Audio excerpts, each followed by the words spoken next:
नहीं जी, स्टार्ट करते हैं। अस्सलाम वालेकुम। फाइनली कल मैंने एक धुआंधार तकरीर करके लोगों को खूब डराया।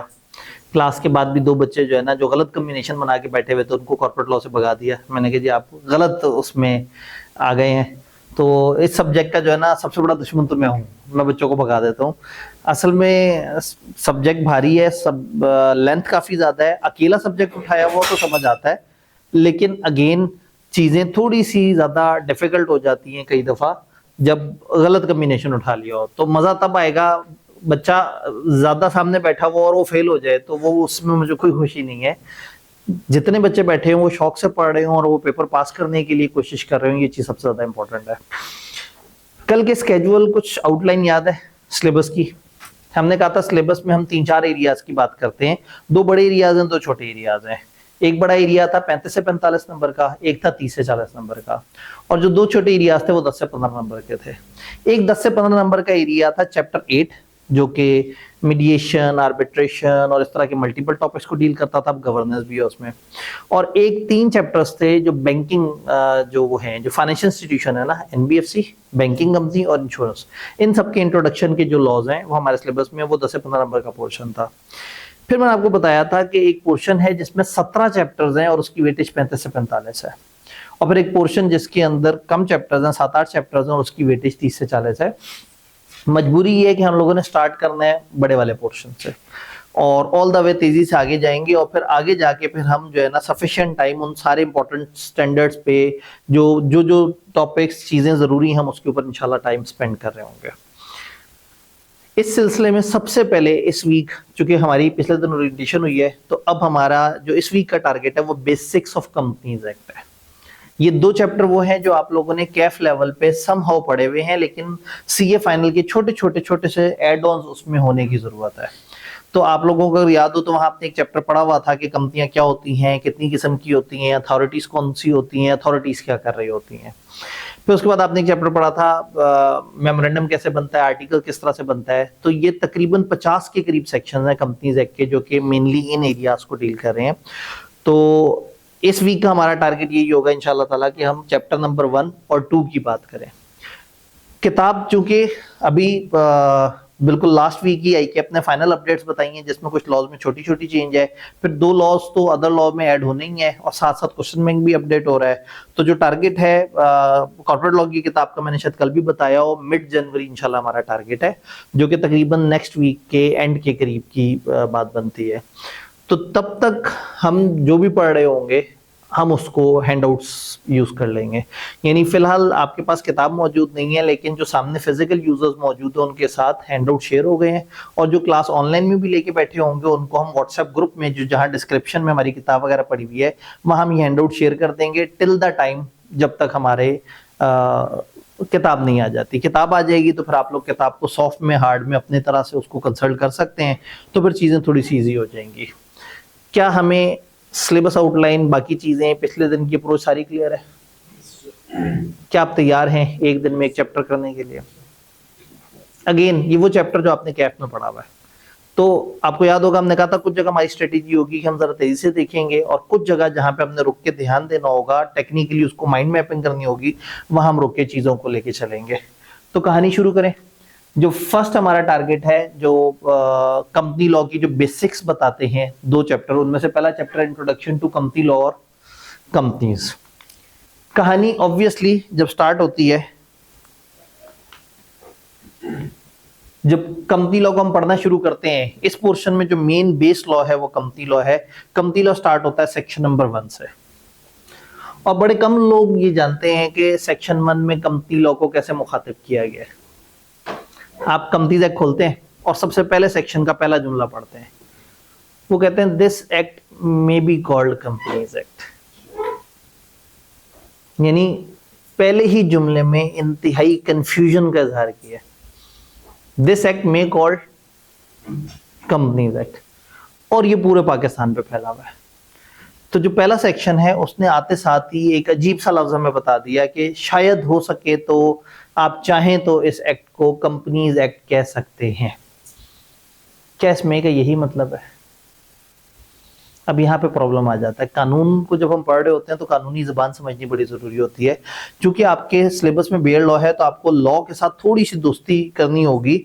मेरी एक वीडियो आपके साथ अलग से शेयर होगी जिसमें अलग अलग कुछ लीगल वर्ड्स हैं। फॉर एग्जांपल विदाउट प्रेजुडिस का क्या मतलब होगा, नॉटविथस्टैंडिंग का क्या मतलब होगा, फिर जब दो सेक्शन साथ साथ एक दूसरे को लेके चल रहे हैं और एक दूसरे को रोक रहा है तो save as provided in this का क्या मतलब होगा, फिर पारी पासू का क्या मतलब होगा, इप्सो फैक्टो का क्या मतलब होगा। कुछ लीगल टर्मिनोलॉजीज मुश्किल सी कई दफा होती हैं, तो मैं एक अलग से लेक्चर आपको वो छोटे छोटे से वो वाले जो वर्ड्स हैं उनके ऊपर दे रहा हूँ इंशाल्लाह। तो उसी सिलसिले में जो है ना मैं आपको बता दूं कि लॉ में हर मे का मतलब मे नहीं है, कुछ मे बड़े माइट होते हैं। क्या मे का मतलब कुछ और भी हो सकता है? मे का मतलब तो हमेशा ऑप्शन नहीं होता। This law may called companies act. चलें, अगर किसी वक्त क्लास में मैं क्लास पढ़ा रहा हूँ और एक बच्चा बार बार शोर कर रहा है और क्लास को तंग कर रहा है और मैं अचानक से गुस्से से उस बच्चे की तरफ देखो और कहूँ you may leave the class, इसमें का क्या मतलब है? आप क्लास छोड़ के चले जाएं, आपको क्लास छोड़ के जाना होगा। तो ये लॉ कंपनीज एक्ट कहलाएगा। ये है तर्जुमा इस पहले सेक्शन का। तो पहला सेक्शन आते साथ ही मजाक कर देता है कि हमें एकदम से घुमा देता है कि ये क्या बात कर दी। तो जो फर्स्ट सेक्शन है कंपनीज एक्ट का वो बताता है कि ये कब सेक्शन ये लॉ कंपनीज एक्ट 2017 कहलाएगा और ये पूरे पाकिस्तान पे एक्सटेंड कर रहा होगा। अगेन ये उस तरह के सेक्शन है जिनको कभी पढ़ने की जहमत भी नहीं करनी होती, लेकिन अब चूंकि हम लॉ पढ़ने लगे हैं तो हल्का सा उसको बारे में देख रहे हैं कि इसका क्या मतलब है किस तरह से। अब जब कंपनी लॉ की बात आती है कंपनी की, तो आपने कैफ लेवल पे बचपन में कुछ चीजें देखी थी मेरे ख्याल में, इन्होंने कुछ ज्यादा ही जज्बाती। तो आपने देखा होगा कंपनी की डेफिनेशन हमने पढ़ी थी कैफ लेवल में। कंपनी उसे कहते हैं a company formed and registered under this act और कंपनी लॉ। जो इस एक्ट में बनी हो या किसी कंपनी लॉ में बनी हो उसे कंपनी कहेंगे। और फिर वर्ड कंपनी लॉ को भी डिफाइन कर दिया, वो जो हमारे पुराने मरहूम लॉ थे जो खत्म हो गए हैं एक एक करके, तो कंपनी लॉ के अंदर पुराने नए सारे तरह के लॉ शामिल कर दिए। रिपील्ड कंपनीज एक्ट 1913, अंग्रेजों के जमाने का जो कंपनीज एक्ट है जो खत्म हो चुका है वो इसके अंदर शामिल है। Companies ordinance 1984, companies ordinance 2016 and also include this act unless context provide otherwise. ये कैफ लेवल की वाली सारी आपकी बातें हुई हैं। आपने वर्ड कंपनी लॉ की डेफिनेशन पढ़ी हुई है। कंपनी लॉ का मतलब है जितने भी पाकिस्तान में कंपनी लॉ कभी रहे हैं या चल रहे हैं हम उनकी बात करते हैं। जब पाकिस्तान आजाद हुआ तो हम 1913 वाला एक्ट फॉलो करते थे। फिर एक जमाने में 1984 का लॉ आया, फिर 32 साल तक ये लॉ रहा और 2016 में एक मेजर अमेंडमेंट आई थी और उसके बाद एक बड़ी मेजर रिवैम्प हुई थी और वो कंपनी ऑर्डिनेंस 2016 बना था। चूंकि ये ऑर्डिनेंस था तो ये इसकी लाइफ थी 120 दिन। 120 दिनों के अंदर अंदर पार्लियामेंट ने या इसको अडॉप्ट करना था या इसको रिजेक्ट करना था। उन्होंने इसको रिजेक्ट करके अपनी तरफ से जो लॉ दिया उसका नाम है कंपनीज एक्ट 2017। तो अगर कहीं पे लिखा हो ना ये चीज जैसे कंपनी लॉ में लिखी है वैसे फॉलो होगी, तो कंपनी लॉ का टेक्निकल मतलब है वो चारों लॉ, कंपनीज एक्ट भी, कंपनीज ऑर्डिनेंस भी, वो वाला कंपनीज ऑर्डिनेंस भी, and also include this act. अब लॉ पढ़ने लगे, इसका क्या मतलब है? Unless context provide otherwise. Unless के जो कॉन्टेक्स्ट किसे कहते हैं कि भाई मैं ये बात इस कॉन्टेक्स्ट में कहना चाह रहा हूं, इस पैराए में, इस सियाको सबाक में। तो अनलेस कॉन्टेक्स्ट प्रोवाइड, अनलेस के हालात वाकयात कुछ और कहना चाह रहे हैं। तो कंपनी लॉ में चारों शामिल होंगे, 1913 वाला, 1984 वाला, 2016 वाला, एंड ऑल्सो ये भी शामिल कर लीजिएगा अगर कॉन्टेक्स्ट कुछ और नहीं कहना चाह रहा। अब अगर मैं कहीं एक जुमला पढ़ूंगा कि ये चीज हम प्रीवियस कंपनी लॉ से लेंगे, अब कॉन्टेक्स्ट क्या बता रहा है कि वर्ड प्रीवियस है, तो इसका मतलब है कि वो तीन तो शामिल होंगे, कंपनीज एक्ट ये वाला और ये वाला, लेकिन 2017 वाला शामिल नहीं होगा। तो अगर मैं कहूँ ये चीज कंपनी लॉ में देखेंगे तो चारों काउंट होंगे, और अगर मैं कहूंगा ये चीज प्रीवियस कंपनी लॉ से देखी जा सकती है, ये एग्जिस्टिंग कंपनी लॉ, तो फिर 2017 उस डेफिनेशन में नहीं काउंट होगा। अब लॉ में इस तरह की डिबेट होती है, लेकिन अल्हम्दुलिल्लाह हमारा उससे कोई बहुत ज्यादा ताल्लुक नहीं है। कैफ लेवल पे आपने देखा था कि समटाइम कुछ सेटअप होते हैं जो कंपनी नहीं होते, कंपनी की तरह दिखते हैं और कंपनी नहीं होते, और कुछ ऐसे सेटअप होते हैं जो बिल्कुल कंपनी की तरह से काम करते हैं और कंपनी लॉ उनको अपने अंडर नहीं काउंट करता। फॉर एग्जांपल बैंक है, बैंक अपने तरीके से चल रहा है। इंश्योरेंस कंपनी है, वो अपने लॉ में रजिस्टर हुआ है। सैमसंग भी कोई ना कोई कंपनी है जो पाकिस्तान में रजिस्टर नहीं हुई भी। अब अगर लॉ ने कहीं पे भी कोई रूल पाकिस्तान में मौजूद सारी कंपनियों के लिए अडॉप्ट करना होगा तो वो फिर कंपनी नहीं बोलेंगे, वो बोलेंगे body corporate. For example, just for understanding, एक लॉ में लिखा हो कि जितनी कंपनियों ने टैक्स देना चाहिए, तो होगा ये कि वो तो खुशी से छलांगे मारेंगे जो बैंक है, क्योंकि कंपनी किसे कहते हैं? A company formed and registered under this act of the company law। तो जो इस एक्ट या कंपनी लॉ में रजिस्टर हुआ है उसे कंपनी कहेंगे। और अगर लिखा हुआ हो कि सारी कंपनियों को चाहिए टैक्स दें, तो इसका मतलब क्या हुआ? बैंक तो नाचेगा कि भाई मैं तो कंपनी एक्ट में रजिस्टर ही नहीं हुआ। तो अगर लॉ ये कहना चाहता होगा ना सारी तरह की कंपनियों को चाहिए कि वो टैक्स दें, या कोई रूल सारी कंपनियों पे अप्लाई करना होगा, तो वो कंपनी नहीं बोलेंगे, वो बॉडी कॉर्पोरेट बोलेंगे या कॉर्पोरेशन बोलेंगे। तो अब लॉ से अगर हम पूछने की कोशिश करें, हमारे पास एक्स्ट्रा हैंडआउट है, कुछ लोग जो बाद में आए हैं, नहीं मतलब जो बाद में आए हैं उनके लिए, आपके पास है हैंडआउट?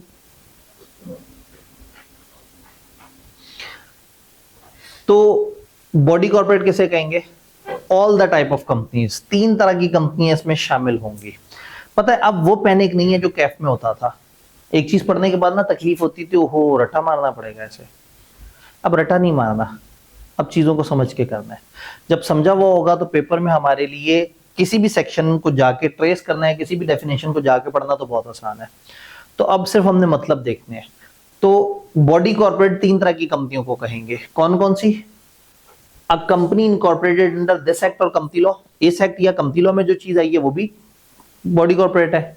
कंपनी इनकॉर्पोरेटेड, मुल्क से बाहर वाली कंपनियां भी बॉडी कॉर्पोरेट है। और तीसरा, statutory body declared as body corporate in relevant, कोई भी बॉडी जिसको उसके कानून ने बॉडी कॉर्पोरेट का है। बैंक का लॉ ये कहता है कि बैंक एक कंपनी है, बैंकिंग कंपनी। इंश्योरेंस का लॉ कहता है कि इंश्योरेंस एक कंपनी है। एनबीएफसी का लॉ कहता है कि एनबीएफसी एक कंपनी है। मुदारबा का लॉ कहता है कि मुदारबा एक कंपनी है। तो बैंकिंग और कंपनीज ऑर्डिनेंस 1962 हो, या इंश्योरेंस ऑर्डिनेंस 2000 हो, या मुदारबा फ्लोटेशन एंड कंट्रोल ऑर्डिनेंस 1980 हो, या नॉन बैंकिंग फाइनेंस कंपनी के 2003 के रूल्स या 2008 के रेगुलेशंस हो, वो मुखातिब करते हैं कि ये कंपनी है। और हमने कंपनी कैसे कहा हुआ है? जो कंपनी लॉ में रजिस्टर हुआ है। तो अगर पाकिस्तान की कुछ और लॉ किसी और सेटअप को कंपनी कहते हैं और हम उसको कंपनी के तौर पर स्वीकार नहीं करते, तो हम बड़ा वर्ड इस्तेमाल करेंगे, बॉडी कॉर्पोरेट। तो 3 तरह की कंपनियां बॉडी कॉर्पोरेट होंगी, मुल्क से बाहर वाली, कंपनी लॉ वाली, और मुल्क के किसी और लॉ वाली कंपनी। ये सब कलेक्टिवली क्या कहलाएंगी? Body corporate. और 2 तरह के सेटअप जो दिखने में कंपनी है वो हम काउंट नहीं करेंगे। कोऑपरेटिव सोसाइटियां, ये नॉट फॉर प्रॉफिट इदारे या इमदाद बाहमी वाले इदारे, या ये जो हमारी हाउसिंग कोऑपरेटिव सोसाइटी है, मेंबर्स भी होते हैं, इलेक्शन भी होता है, सारे रोले उसी तरह से होते हैं जिस तरह से कंपनियों के होते हैं, लेकिन ये कंपनियां नहीं है। तो कोऑपरेटिव सोसाइटी जो कि कोऑपरेटिव सोसाइटियों की किसी लॉ में रजिस्टर हुई है, उसके अलावा कोई और एंटिटी जो कंपनी नहीं है, जिसको इस एक्ट ने कंपनी नहीं कहा, कोई भी और ऐसी एंटिटी जिसको कंसर्न मिनिस्टर फेडरल गवर्नमेंट का कह दे कि कल से हम इसको बॉडी कॉर्पोरेट नहीं कहेंगे। फॉर एग्जांपल, हमें मिनिस्ट्री ऑफ फाइनेंस की तरफ से एक नोटिफिकेशन आ जाता है कि खबरदार मुल्क में आइंदा से इंश्योरेंस कंपनी को कोई कंपनी नहीं बोलेगा। तो जब उन्होंने कह दिया कि इसको नहीं बोलना, तो हमारी मजाल। हिरार्की क्या होती है? कंपनी लॉ किसके अंडर आता है? गवर्नमेंट के सेटअप में कंपनी लॉ। कंपनी लॉ के ऊपर एक अथॉरिटी है एससीसीपी। एससीसीपी भी तो किसी के अंडर आता होगा, किसी मिनिस्ट्री के अंडर आता होगा। वो कौन है? Finance ministry. हमारा कॉर्पोरेट लॉ एससीसीपी के थ्रू फाइनेंस मिनिस्ट्री के अंडर आता है। तो जो इसमें चेंजेस हैं, जो कुछ भी है, तो यहां जब रेलेवेंट मिनिस्टर लिखा हुआ होगा तो उसका मतलब होगा फाइनेंस मिनिस्टर। क्योंकि उस जमाने के एक मिनिस्टर साहब ने बड़े शौक से अपना नाम यहाँ पे डलवाया था। 2016 और 17 का जोन अगर आपको याद हो, इसाक डार कंपनीज एक्ट। इसाक डार को अगर मतलब कहीं ना कहीं उसकी आगबत बेहतर करने के लिए अगर कुछ हो सकता है कुछ उसने किया है तो वो कंपनीज एक्ट है। पाकिस्तान में चला आ रहा था 32 साल पुराना कानून, और इतना पुराना कानून था कि उसमें लिखा होता था कि अब लोगों को फिजिकल खत भेजना है। अब 50,000 मेंबर्स हैं तो अब आप बैठे हुए उनको फिजिकल खत भेज रहे होते थे। जिस तरह से कॉन्ट्रैक्ट एक्ट में आप 1872 का कानून पढ़ते हैं, तो इसी तरह से 1984 वाली बातें हम आज फॉलो कर रहे थे जब कंप्यूटर भी नहीं होता था, और हमें 2016-15 में आके वो बातें फॉलो करनी पड़ रही थी जो ऑब्सलीट हो चुकी थी। तो हुआ ये कि वो जो इरा था वो गवर्नमेंट का, उसमें इसहाक डार को जो मिनिस्ट्री ऑफ फाइनेंस मिली तो इसने दो काम बहुत ज्यादा शौक से किए। एक टैक्स पेयर्स बढ़ाने वाला काम, कि लोगों को टैक्स नेट में लाया जाए। आप लोग उस वक्त बड़े छोटे होंगे जब आपने देखा होगा कि आपके बड़े सर पकड़ के बैठे हुए कि यार पता नहीं अब ये नोटिस आ गया, अब ये हो गया, अब पता नहीं हर बंदे को तो टैक्स में डालने के चक्कर में। और दूसरा कंपनी लॉ। कंपनी लॉ में उसने देखा कि काफी ज्यादा अमेंडमेंट की जरूरत है, तो इसहाक डार ने सोचा अमेंडमेंट तो है लेकिन इतनी मेहनत हम क्यों करें। तो इसहाक डार ने एक हरकत की विच इज डेलीगेटेड लेजिस्लेशन। ये क्या चीज होती है, ये भी आपने कहीं पुरानी स्टडीज में पढ़ा है। ये असल में ना ये समझना बड़ा जरूरी है, क्योंकि लॉ में जगह जगह कुछ चीजें आएंगी जैसे आप उलझ के कहेंगे ये आपस में क्यों नहीं कनेक्ट हो रहे, तो हमें हिस्ट्री पता होनी चाहिए। क्या है डेलीगेटेड लेजिस्लेशन? आप किसी और को अपनी अथॉरिटी दे देते हैं, स्पेसिफिकली किसी स्पेशलिस्ट इदारे को, किसी अथॉरिटी को आप पावर दे देते हैं कि तुम लॉ बनाओ। ये ऐसे ही है जैसे गवर्नमेंट एफबीआर को कहते हैं कि टैक्स का लॉ तुम बनाओ। अब FBR day to day issues को देख रही है, एफबीआर को पता है टैक्स के क्या मसले हैं, और एफबीआर अक्सर सर पकड़ के बैठे होते हैं कि यार ये गवर्नमेंट पता नहीं क्या कानून पास कर देती है। तो जब एफबीआर को एक अपॉर्चुनिटी मिलेगी आप इनकम टैक्स का लॉ आप बनाओगे, तो वो बड़े अच्छे तरीके से बनाएंगे, चीजों को अमेंड करेंगे। तो इसहाक डार ने वो एससीसीपी जो हर वक्त शोर मचाता रहता था कि क्या इतना पुराना कानून है, ये मसला है वो मसला है, उसी से कह दिया तुम लोग बना दो नया कंपनी लॉ। तो एससीसीपी के लोगों ने तकरीबन 1.5-2 साल की एफर्ट्स के बाद एक डॉक्यूमेंट बनाया कि पिछले कंपनी लॉ में क्या होता था और अब जिद्दत की वजह से नए कंपनी लॉ को हम किस तरह से लेके चलेंगे। तो एक बड़ा कम्प्रिहेंसिव डॉक्यूमेंट बनाया, और उसके बाद इसहाक डार ने कोशिश की कि उसको पार्लियामेंट के सामने रखा जाए। पार्लियामेंट में उन दिनों एक जमात लीडिंग थी और एक जमात अपोजिशन वाली थी। अपोजिशन वाली जमात लीडिंग जमात की टांगें खींचने के चक्कर में थी। जो लीडिंग जमात थी वो ये साबित करना चाहते कि हम पाकिस्तान को बेहतर करना चाह रहे हैं, क्योंकि उनको जरदारी का छोड़ा हुआ पाकिस्तान मिला था, और नून लीग ये नैरेटिव लेके आई थी कि हमने पाकिस्तान को बेहतर करना है। वो था क्या, बदला है पंजाब तो बदलेंगे पाकिस्तान, ये नारा लेके आए थे। तो उस टाइम पे जो है ना वो बड़ा ज्यादा खिचड़ी चल रही थी, और अपोजिशन के लोग जो है वो आहिस्ता आहिस्ता अंकल टॉम से दोस्ती कर रहे थे। अपोजिशन में एक बहुत नेक ईमानदार आदमी होता था, और उसने हर मुमकिन शरीफ कोशिश करके देख ली थी, लेकिन वो हुकूमत में आ नहीं पा रहा था।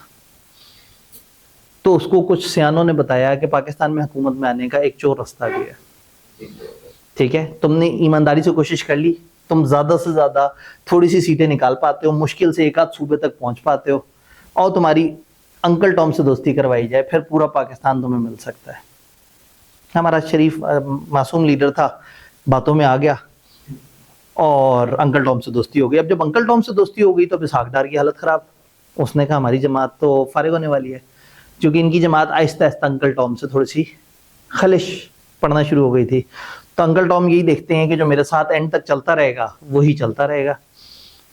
तो उस वक्त मुल्क में चल ये रहा था कि खिचड़ी थी कि हुकूमत अपना टाइम निकालेगी या नहीं निकालेगी, और इसहाक डार को अमर होने की ख्वाहिश थी, कंपनी लॉ बना के बैठे। उसने कहा मैं कुछ ऐसा करूं कि तारीख मुझे याद रखे कि यार ये कुछ करके गया। वो भाई साहब ने बड़ी कोशिश की पार्लियामेंट से कि आओ तुम लोग मीटिंग करो और ये कानून अप्रूव करो। पार्लियामेंट वालों को टाइम ही नहीं था, एक जमात वॉकआउट करती रहती थी और एक जमात जो अपने आप को बचाने की कोशिशें कर रही होती थी, कुछ ऐसा लॉ बना दें कि हम महफूज हो जाएं, बच जाएं। तो किसी के पास टाइम ही नहीं था कंपनीज एक्ट को देखने का। इसहाक डार ने बड़ी कोशिश की, फिर जब उसे समझ आया ना कि किसी भी वक्त अचानक से रातों रात हमारी हुकूमत गिर सकती है और कानून ना आया तो लोगों को पता ही नहीं लगेगा मैंने 2-2.5 साल मेहनत की है, उसने एक वेला इंसान बैठा हुआ था जनाब सदर,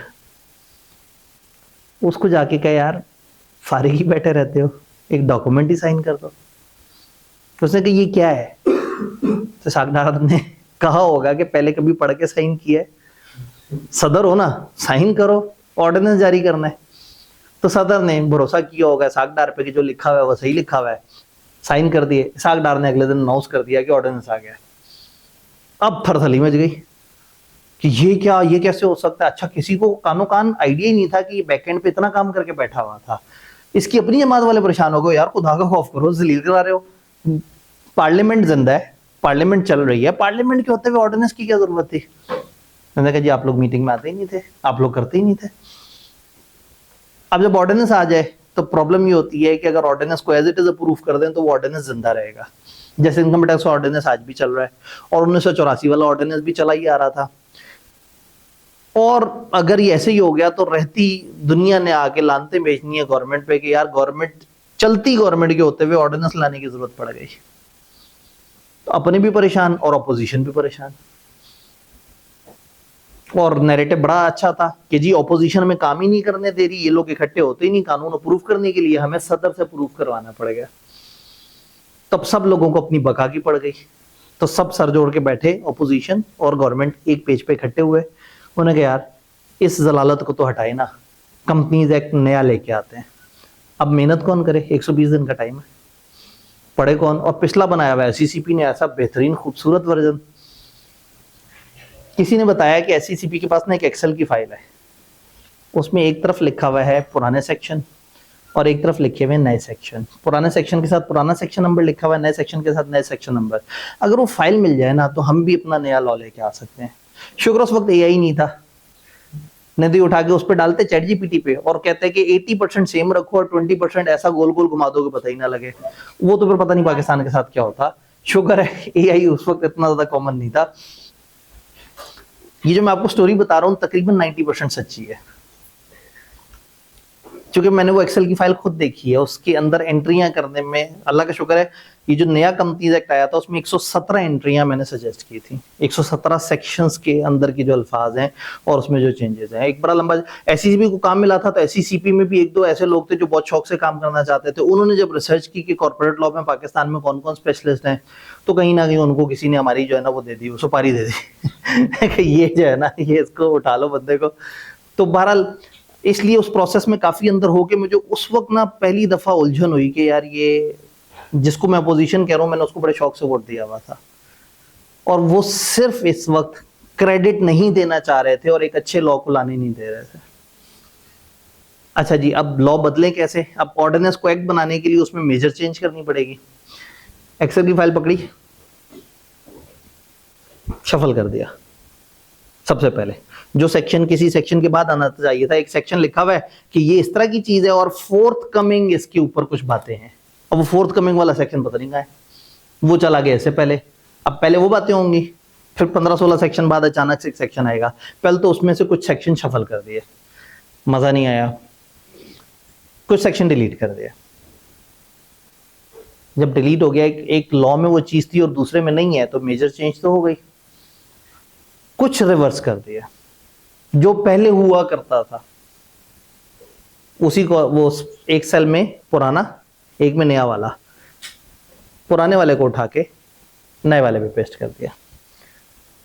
तो कुछ सेक्शंस डिलीट हुए, कुछ सेक्शंस की तरतीब बदली और कुछ सेक्शंस को पुरानी वर्डिंग पे रिस्टोर करके एक नया वो बना दिया कि ये हम लोग पार्लियामेंट वाले कंपनीज एक्ट लेके आए हैं, और सबने बड़े जोशो खरोशो से अप्रूव भी कर दिया। तो कंपनीज ऑर्डिनेंस के साथ ना सिर्फ सियासी हरकतों की वजह से बड़ी नाइंसाफी हुई थी। इसहाक डार से 100 इजहार नफरत अपनी जगह, लेकिन इधर मुझे लगा था कि वो काम कर रहा था।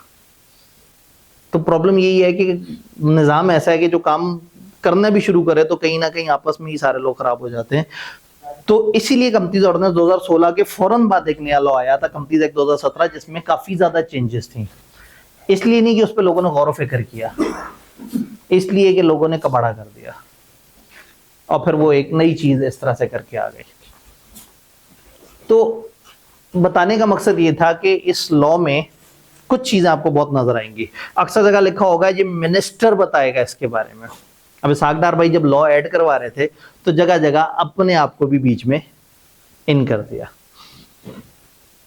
इस लॉ में पहली दफा कॉन्सेप्ट आया था जेआईटी का, जो इसलिए बनाई थी कि एक दफा इमरान खान और उसके चाहने वालों को जब जरूरत पड़े उनको इंतकामी निशाना बनाया जा सके। और तारीख गवाह है कि जेआईटी सबसे पहले नवाज शरीफ के खिलाफ इस्तेमाल हुई।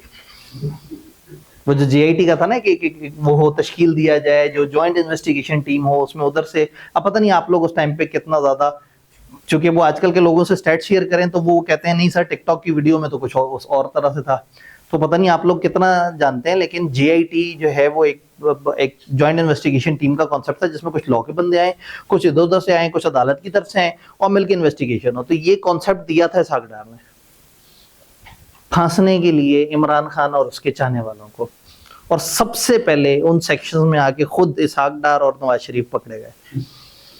तो वो जो किसी और के लिए गड़ा खोदता है वो खुद उसमें गिरता है। तो इसलिए इसमें आपको एक जुमला नजर आएगा कई दफा कि जी मिनिस्टर बताएगा, क्योंकि फाइनेंस मिनिस्ट्री के ऊपर जो मिनिस्टर था वो इसहाक डार था, तो उसने बहुत सारी पावर्स अपनी तरफ भी की। अच्छा, फिर ये तो इसहाक डार की चालाकी थी, अगली चालाकी की एससीसीपी ने। एससीसीपी को पता था कि 32 साल बाद इन्होंने लॉ को अपडेट किया है और पता नहीं अगले 30 साल तक बारी आनी है या नहीं आनी, और एससीसीपी को बार बार उलझन होती थी कि यार इस चीज में ये प्लस होना चाहिए, इसमें ये माइनस होना चाहिए। एससीसीपी ने इंतहाई खामोशी से बगैर किसी को पता लगे तकरीबन हर दूसरे सेक्शन के एंड पे लिख दिया एज में बी स्पेसिफाइड। कहीं भी कोई लिस्ट दी हुई है, ये 4 चीजें होंगी और 5वीं एज में बी स्पेसिफाइड, इतनी फीस होगी ये एज में बी स्पेसिफाइड, ये प्रोसेस यूं होगा ये एज में बी स्पेसिफाइड। ये एज में बी स्पेसिफाइड जगह जगह एससीसीपी ने ऐड करके क्या किया कि अब अगर एससीसीपी ने minimum number of directors change करने हो, एससीसीपी ने डायरेक्टरशिप की नंबरिंग बदलनी हो, कंपनी के डायरेक्टर की कंपोजिशन बदलनी है, कंपनी की इन्वेस्टमेंट्स का स्केड्यूल बदलना है, कुछ भी बदलना है, वो एसआरओ इशू करेंगे, वो रेगुलेशन लेके आएंगे और वो नई वाली चीज फौरन से कानून बन जाएगी। क्यों? क्योंकि कानून में लिखा हुआ है ये चीज वैसे होगी जैसे एससीसीपी कहेगा। तो कंपनीज एक्ट में आपको जगह जगह एज में भी स्पेसिफाइड मिलेगा, लेकिन कैफ में जब S B M B specified मिलता था मुस्कुरा देते थे। सी फैप में अब जहां जहां एज में भी स्पेसिफाइड या वो होगा, कहीं ना कहीं कोई रूल रेगुलेशन आके हमारे सिलेबस में हमें टकरा जाएगा और कुछ जगह हमें नहीं बताया जाएगा, जो एससीसीपी ने अपने पास संभाल के रखा हुआ है कि जब जरूरत पड़ेगी वो उसको चेंज कर दें। तो इसलिए भी लॉ पढ़ते हुए एज में भी स्पेसिफाइड नजर आए या आपको मिनिस्टर का काफी ज्यादा इन्वॉल्वमेंट नजर आए तो फिर आपने परेशान नहीं होना। डन। जो लोग बाद में आए मैं थोड़ा सा तारुफ करा दूं, ये हम पहला चैप्टर लेके चल रहे हैं। ये चैप्टर तकरीबन आपके कैफ वाली बातें, सिर्फ इसमें कोड से रिलेटेड कुछ बातें आपके लिए नहीं होंगी। बाकी जो आप लोगों ने कैफ में जिस तरह से पढ़ा होता था कंपनियों की क्या किस्में हैं, तो हमारा इस वीक का टारगेट है हम कैफ के जो बेसिक कॉन्सेप्ट वाले चैप्टर हैं वो जो सीफैप के हमारे सिलेबस में भी है हम उनको कवर कर लें। कुछ जगह पे यहाँ एडवांस कॉन्सेप्ट आएगा वो मैं अलग से आपको बता दूंगा, और कुछ बातें वही पुरानी है। तो आप यूं समझें कि इस वीक में हम कैफ का रिकैप भी कर रहे हैं और थोड़ी सी नई बातें भी पढ़ रहे हैं। तो क्या ये अब कंपनीज एक्ट, पुराना कंपनी लॉ 2016 2017 ये सारी कहानियां क्लियर है? तो अभी तक हमने पढ़ा है कि कंपनी किसे कहते हैं, जो कंपनी लॉ में रजिस्टर हुआ। कंपनी लॉ कैसे कहते हैं? उन 3 को, और कभी कभी कंपनीज एक्ट 2017 को भी। और बॉडी कॉर्पोरेट या कॉर्पोरेशन, 3 वो सेटअप, पाकिस्तान की कंपनी, पाकिस्तान से बाहर की कंपनी और किसी और लॉ की पाकिस्तान की कंपनी, इन तीनों को बॉडी कॉर्पोरेट या कॉर्पोरेशन कहेंगे। तो जब ये वर्ड इस्तेमाल होगा तो इसका मतलब होगा सारी तरह की कंपनियां, और जब कंपनी वर्ड इस्तेमाल होगा सिर्फ कंपनी लॉ वाली कंपनी। और 2 सेटअप माइनस है, कोऑपरेटिव सोसाइटी नहीं काउंट होगी और कोई और एंटिटी जो कि कंपनी भी नहीं है और जिसको इसहाक डार भाई ने या रेलेवेंट मिनिस्टर भाई ने जब नोटिफाई कर दिया कि इसको माइनस कर दे। अब 2 ऐसे सेक्शन जिससे पहले आपने नहीं पढ़े हुए, ये सेक्शन थोड़ा सा देखा हुआ, ये आपने नहीं देखा हुआ। इस एक्ट की एप्लीकेशन नॉन ट्रेडिंग कंपनीज पे जिनका प्रोविंशियल ऑब्जेक्ट होगा। नॉन ट्रेडिंग कंपनी क्या होती है? जो ट्रेडिंग नहीं करती। 3 तरह के बिजनेस होते हैं, ट्रेडिंग, मैन्युफैक्चरिंग, सर्विस। ट्रेडिंग क्या होता है? बनी बनाई चीज खरीदते हैं और बेच देते हैं। मैन्युफैक्चरिंग चीज बना के बेचते हैं। और सर्विस सेक्टर डिफरेंट तरह के सर्विस प्रोवाइडर्स हैं। तो अगर तो एक ट्रेडिंग कंपनी हो तो ट्रेडिंग कंपनी का तो पूरे पाकिस्तान में काम चल रहा होता है। जो नॉन ट्रेडिंग कंपनी है, मैन्युफैक्चरिंग या सर्विस सेक्टर, ये नॉर्मली किसी एक जगह पे बेस कर रहे होते हैं। तो यहां लॉ ये कहता है कि अगर आपकी नॉन ट्रेडिंग कंपनी हो प्रोविंशियल ऑब्जेक्ट्स के साथ, एक नॉन ट्रेडिंग कंपनी हो सिर्फ पंजाब में चल रही हो, एक नॉन ट्रेडिंग कंपनी हो सिर्फ सिंध में चल रही हो, तो जहां जहां गवर्नमेंट लिखा हुआ होगा वहां मुराद सिंध गवर्नमेंट होगी। यानी कि अब जब लॉ जहां कहेगा ना गवर्नमेंट, जहां लॉ कहेगा ये इदारा वो इदारा, तो जहां जहां लॉ के अल्फाज विफाकी हुकूमत को रेफर कर रहे होंगे, इन कंपनियों में कौन सी नॉन ट्रेडिंग जो एक ही प्रोविंस के अंदर है, तो वो नॉन ट्रेडिंग जो एक ही प्रोविंस में काम कर रही है उनके लिए उनके प्रोविंस का जो सूबाई हुकूमत है वो be equal to federal government. Non trading corporation जिनके ऑब्जेक्ट्स एक सिंगल प्रोविंस तक कन्फाइंड है, मिनिस्टर इंचार्ज जो प्रोविंशियल गवर्नमेंट का होगा वो सारी पावर्स एक्सरसाइज कर सकता है जो मिनिस्टर ऑफ फेडरल गवर्नमेंट या एचसीसीपी कर सकता है। इसी तरह से जहां लाइसेंस प्रोविंशियल गवर्नमेंट या उसके कंसर्न मिनिस्टर की तरफ से इशू किया जाएगा तो वो ये सारे फैक्ट्स अपने डॉक्यूमेंट्स में बताएंगे कि हम चूंकि पंजाब में हैं तो हमारे लिए गवर्नमेंट पंजाब गवर्नमेंट है। पता नहीं अगर आप में से कोई अपनी फर्म के किसी डॉक्यूमेंटेशन या कंप्लायंस वाले डिपार्टमेंट में है, तो एक जमाने में पूंज हाउस हुआ करता था, एक जगह होती थी, जितनी भी पंजाब के अंदर कंपनियां होती थी अचानक से प्रोविंशियल गवर्नमेंट आके कहती थी ये कंपनी हमारे अंडर है और सारे रिकॉर्ड उठा के अपने पास ले जाते थे कि ये तो हमारी कंपनी है। तो जहां जहां लॉ ने लिखा होगा ना ये काम गवर्नमेंट का फलाना डिपार्टमेंट करेगा, इस काम के लिए फेडरल गवर्नमेंट की तरफ अप्लाई करो, इन कंपनियों के लिए वर्ड फेडरल गवर्नमेंट का क्या मतलब होगा, प्रोविंशियल गवर्नमेंट। ये क्लैरिफिकेशन दी है इन्होंने जिसका हमारे से बहुत ज्यादा ताल्लुक नहीं है, लेकिन आईकैप अगर एक घुमा हुआ सवाल देखे और आपको एक कंपनी के कुछ ऑब्जेक्ट्स बताए और उसके बाद आपको कहे कि जी कुछ लोग उसको प्रोविंशियल गवर्नमेंट की तरफ लेके जाना चाह रहे हैं, तो आप बताएंगे कि हाँ ठीक है, नॉन ट्रेडिंग हो और एक ही प्रोविंस में अगर अपने ऑपरेशंस हो तो provincial government is equal to federal government. दूसरा क्लैरिफिकेशन जो लॉ देना चाहता है सेक्शन 4 में, एक्ट ओवरराइड कर देगा मेमोरेंडम और आर्टिकल्स वगैरह को। ये आपने कैफ में बात पढ़ी थी कि एक्ट सबसे भारी डॉक्यूमेंट है, कंपनी का मेमोरेंडम हो या आर्टिकल हो, कोई रेजोल्यूशन हो, कोई कॉन्ट्रैक्ट हो, जब उसमें एक्ट के अगेंस्ट कोई बात होगी वो उसी वक्त फौत हो जाएंगे। सबसे कमजोर चीज होती है कंपनी के एग्रीमेंट्स वगैरह, एग्रीमेंट कॉन्ट्रैक्ट, उससे ऊपर की चीज होती है कंपनी ने जो रेजोल्यूशन पास की, उससे ऊपर होते हैं कंपनी के आर्टिकल्स, उससे ऊपर होता है कंपनी का मेमोरेंडम, उससे ऊपर होता है एक्ट, एक्ट से ऊपर होता है एसईसीपी, एसईसीपी से ऊपर होती है ministry of finance, ministry of finance से ऊपर होती है गवर्नमेंट ऑफ पाकिस्तान। ये स्ट्रक्चर तो आपको पता होगा, आप लोगों ने अक्सर वो देखा होगा कि किसी ने बताया होगा कि जी वो मिनिस्ट्री ऑफ डिफेंस में वो गवर्नमेंट के अंडर आती है, फिर मिनिस्ट्री ऑफ डिफेंस के अंदर एक मिनिस्ट्री के अंदर एक मिनिस्टर होता है, मिनिस्टर के अंदर एक सेक्रेटरी होता है, सेक्रेटरी के अंदर सारी फोर्सेस का एक हेड होता है और उसके अंडर आर्मी का हेड होता है। तो कई दफा फेसबुक पे कंपैरिजन चल रहा होता है कि लोग कहते हैं कि हाँ भाई ये 6-7वें नंबर पे हिरार्की में आता है पाकिस्तान के निजाम की। आई होप कि मैंने किसी के साथ कोई गुस्ताखी नहीं की, मैंने पाकिस्तान का आईनी ढांचा बताया है कि चीजें स्टेप बाय स्टेप कौन से लेवल पे चल रही होती हैं। तो ये बात समझ आई, ये हो गई बुनियादी बातें। बचपन की बातें रिपीट करते हैं। एक छोटा सा ट्यूटर नोट है पेनल्टीज के बारे में। कैफ में अगर कुछ बातें याद हो तो लेवल 1, 2, 3 होता था कुछ। क्या होता था लेवल 1, लेवल 2, लेवल 3? कुछ थाउजेंड्स में लेवल 1 होता था, कुछ लाख में लेवल 2 होता था, कुछ करोड़ों की पेनल्टी लेवल 3 होती थी। टीचर से जब पूछते थे ये कितनी पेनल्टी हो, कहता था बस ये लेवल 1 पेनल्टी है, आपने इतना ही याद रखना है। तो फिर आप सोचते थे जब मैं फाइनल में जाऊंगा तब मुझे पता लगेगा। पता नहीं आई कि अपने लेवल 1, 2, 3 से क्या दुश्मनी है, सिलेबस से वो सेक्शन निकाल दिया जिसमें लेवल 1, 2, 3 की पेनल्टी थी। लेकिन मैं आपको गुमराह नहीं करना चाहता, एक ट्यूटर नोट मैंने दिया पेनल्टीज का, ये सेक्शन अब एक्सप्रेसली सिलेबस से निकाल दिया गया है। लेवल 1 पेनल्टी 25,000 रुपए तक की होती है और पर डे 500 रुपए तक की होती है ज्यादा से ज्यादा।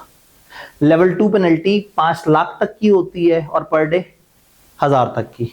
लेवल 3 100 मिलियन तक, 10 करोड़ तक होती है और पर डे। तो अगर कहीं लेवल 1 लिखा हो, लेवल 2 लिखा हो या लेवल 3 लिखा हो तो आप समझ जाइएगा, आसान अल्फाज में से कहते हैं लेवल 1 चंद हजार की पेनल्टी को कहते हैं, लेवल 2 चंद लाख की पेनल्टी को कहते हैं और लेवल 3 चंद करोड़ की पेनल्टी को कहते हैं। तो कुछ जगह लेवल 2 की पेनल्टी होगी, कुछ जगह लेवल 1। तो जहां लेवल 1, 2, 3 नजर आए परेशान नहीं होना, हमारी ही किताब में एक सेक्शन में ये दिया हुआ है, लेकिन वो सेक्शन एक्सप्रेसली सिलेबस का हिस्सा नहीं है। तो आपसे एग्जैक्टली अमाउंट्स नहीं पूछ सकता आई कैप। बहरहाल आपको प्रैक्टिकली पता होना चाहिए कि ये अमाउंट सेक्शन 479 में एक जगह लिखी हुई है। कंपनियों की किस्में, चैप्टर का मकसद क्या है? डिफरेंट तरह की हमने कंपनीज देखनी है और अब हमें रफ्तार तेज करनी होगी। बेस बनाने में हमने टाइम लगा दिया, चूंकि हमने करना ये है कि अपने सिलेबस के जो टेक्निकल एरियाज है वहां ज्यादा टाइम लगाना है और जो बेसिक एरियाज है वहां से तेजी से गुजरना है। तो जो बेसिक्स ऑफ कंपनीज एक्ट है वो हमारा इस वीक का टारगेट है। आज और कल हम लोगों ने एक एक चैप्टर को तेजी से स्किम करना है। और आपको चैप्टर ज्यादा बड़ा ना लगे तो आपको एक ऐसा हैंड आउट दिए जिसमें एक सफे पे 4x4 8 स्लाइड्स हैं, ताकि जो है ना वो आप कहें कि बस ये तो 1.5 वर्के में खत्म हो गया चैप्टर। छोटा लिखने से चैप्टर छोटा हो जाता है, ठीक है। असल में चैप्टर बेचारे की ना वो वेटेज या वर्थ भी उतनी ज्यादा नहीं है, तो मैं ये चाह रहा था कि आप इसको ज्यादा दिल पे ना लें। आपने अच्छा बस किया ऐसे ही है, चलो यार ये तो यानी इस हफ्ते जब हम पढ़ने का मूड बना रहे हैं तो कम से कम 2 ऐसे चैप्टर पढ़ के साइड पे कर दें जो कि मतलब पुरानी अंडरस्टैंडिंग है, कुछ बातें नई है और ज्यादातर पुरानी है। कंपनियां by type of registration, by virtue of registration, कंपनियों को हम 3 मेन कैटेगरीज में डिवाइड करते हैं। याद है, जब कंपनियां रजिस्टर होती हैं तो हम कहते हैं आप इन 3 में से किसी एक कैटेगरी में अपने आप को रजिस्टर करा सकते हैं। कौन सी 3? Company limited by shares, company limited by guarantee, unlimited company. Definitions आपके सामने। अच्छा, जब भी कोई भी बात चल रही है तो उसके साथ उसका सेक्शन नंबर और वो सारे रेफरेंसेस है। कैफ में ये चीज इंपॉर्टेंट नहीं होती थी, लेकिन सीफैप में अच्छा है कि आपको रेफरेंसेस पता हो ताकि आप बेयर लॉ से जब ओवर वीकेंड ट्रैक करना चाहें तो आप ट्रैक कर सकें। कंपनी लिमिटेड बाय शेयर, जिसके मेंबर्स की लायबिलिटी कहां तक होती है? जितना उसका पेड अप शेयर कैपिटल होता है। गारंटी वाले में क्या होता है चक्कर?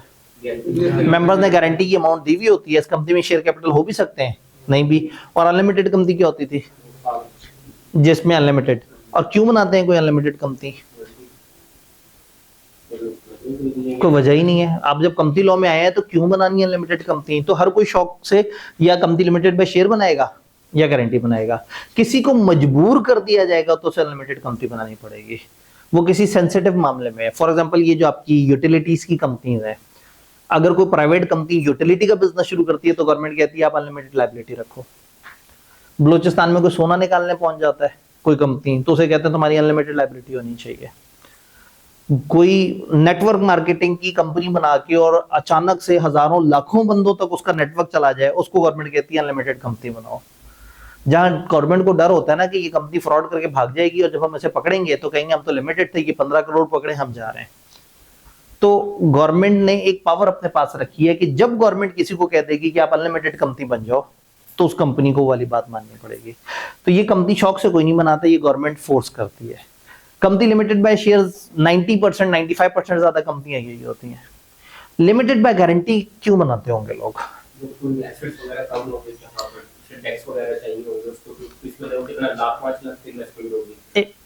कुछ बंदे अगर कंपनी बनाना चाह रहे, अलग अलग अपना काम करना चाह रहे और वो टैक्स से भी उनका बहुत ज्यादा वो नहीं है, वो फिर बहुत ज्यादा पैसा एक्यूमुलेट भी नहीं करना चाह रहे, कंपनी का शेयर कैपिटल भी नहीं रखना चाह रहे।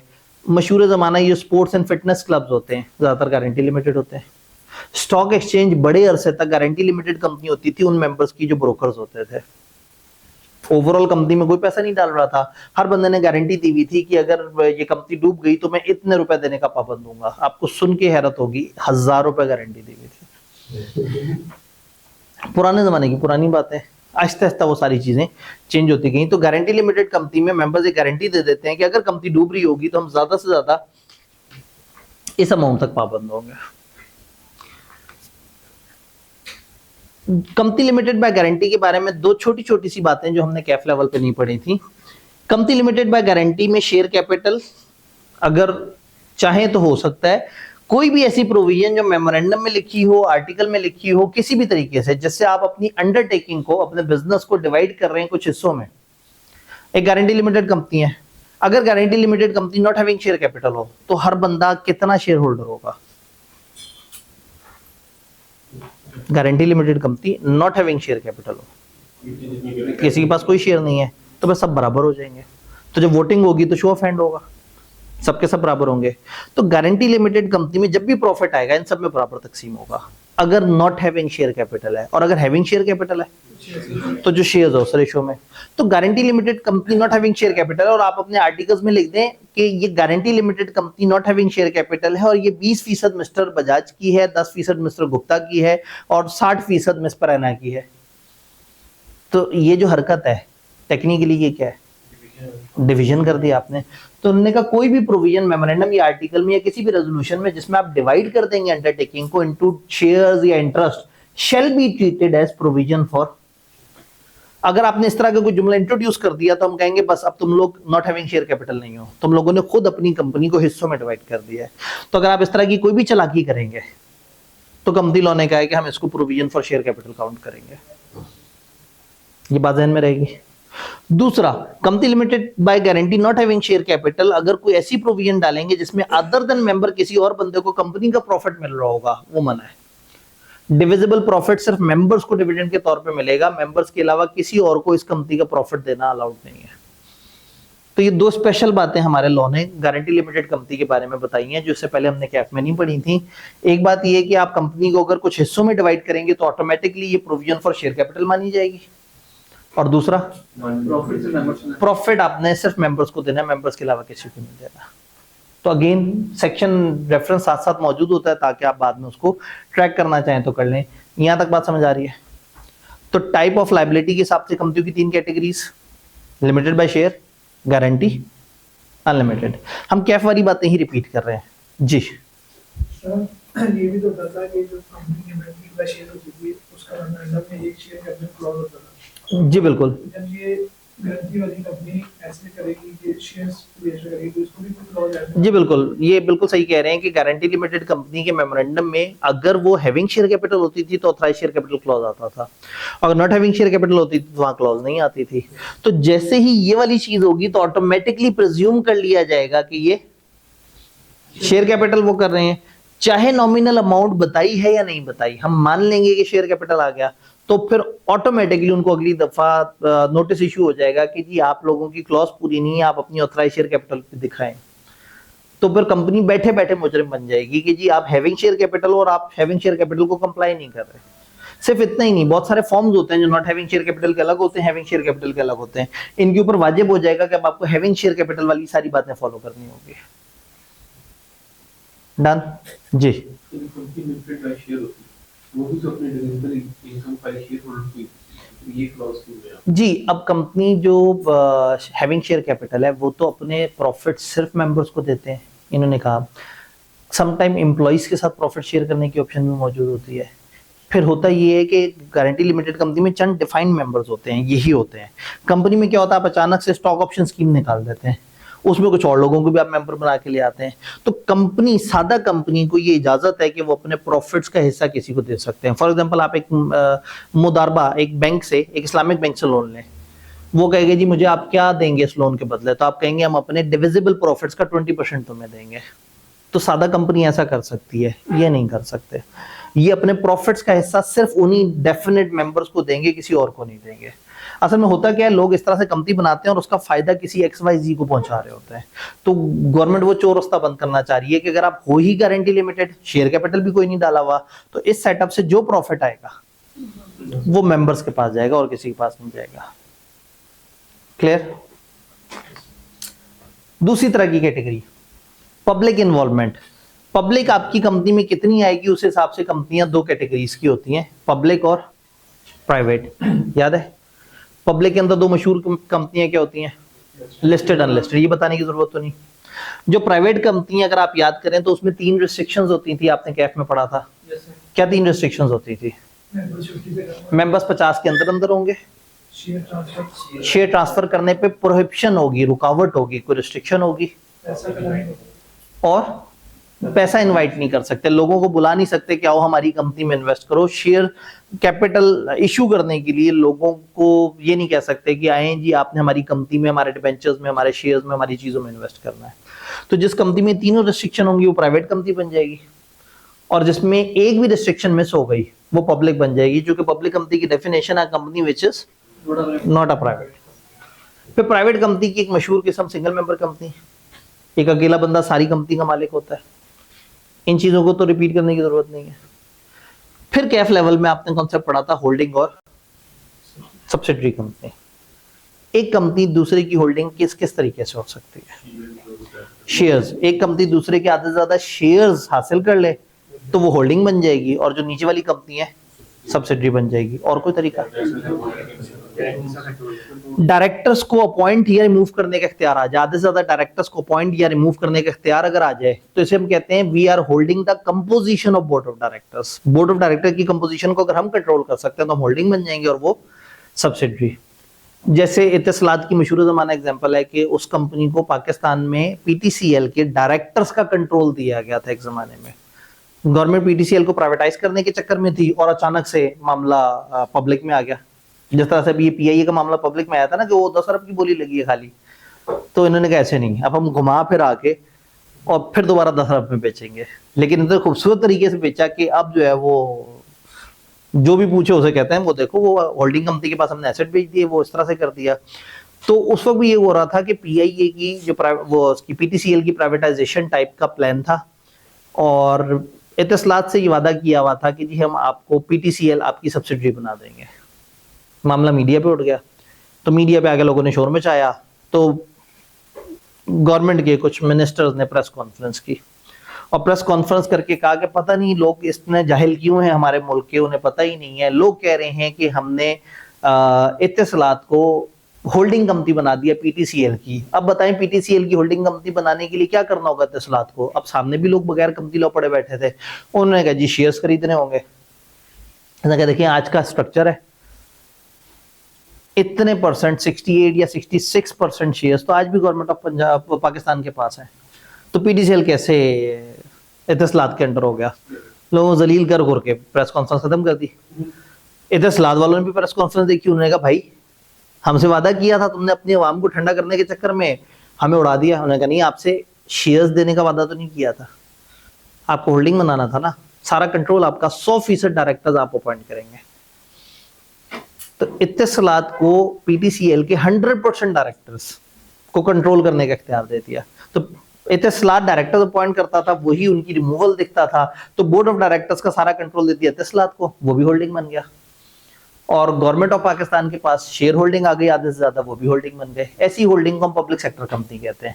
जब गवर्नमेंट एक होल्डिंग कंपनी के तौर पे आती है तो फिर हम जो नीचे वाली कंपनी है उसको सब्सिडरी नहीं बोलते, पब्लिक सेक्टर एंटिटी बोलते हैं कि अब ये गवर्नमेंट की एंटिटी बन गई।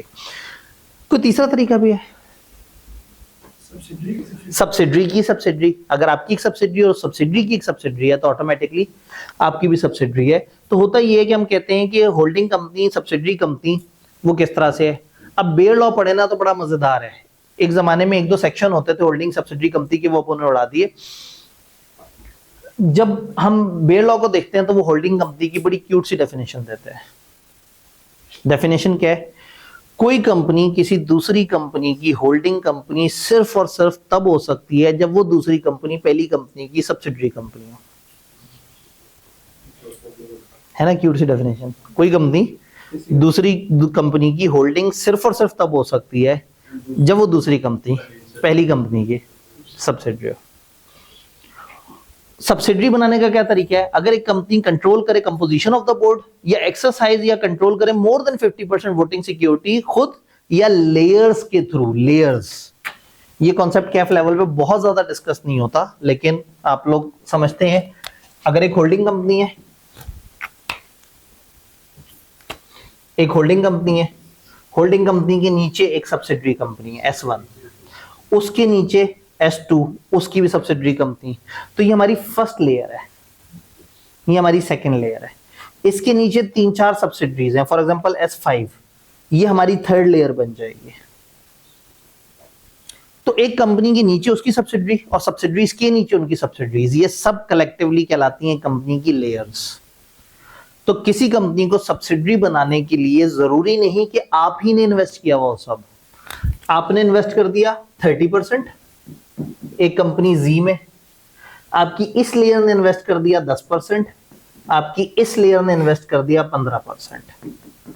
15 जमा 10 जमा 30, 55। आप जी को डायरेक्टली या इनडायरेक्टली कंट्रोल कर रहे हैं। जी एच की सब्सिडरी बन गया है।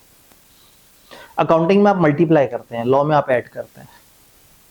अकाउंटिंग में इफेक्टिव शेयर होल्डिंग का कॉन्सेप्ट होता है। आपके पास इसके कितने शेयर हैं, इसके पास इतने, इसके कितने शेयर हैं, ये परसेंटेज मल्टीप्लाई बाय ये परसेंटेज। बट यहां आपके पास 30% अपने, तो इसके थ्रू जितने हैं आप ये पूरे ऐड करेंगे, आप इसकी होल्डिंग की परसेंटेज को मल्टीप्लाई नहीं करेंगे। तो अगर डायरेक्टली और इनडायरेक्टली आपके पास एक कंपनी के आधे से ज्यादा शेयर्स आ गए तो वो आपकी सब्सिडरी बन जाएगी। तो ये लाइन आपके लिए पढ़ना जरूरी है, कैफ में इतना फोकस नहीं होता इस बात पे। एक्सरसाइजेज और control more than 50% of its voting security either by itself और टुगेदर विद वन और मोर ऑफ इट्स एक या एक से ज्यादा सब्सिडरी कंपनीज के थ्रू मिलके भी लिया हुआ है या अकेले लिया हुआ है तो भी वो बन जाएगी subsidiary. Such classes or class of holding company shall not have layers of subsidiary beyond such number as may be specified.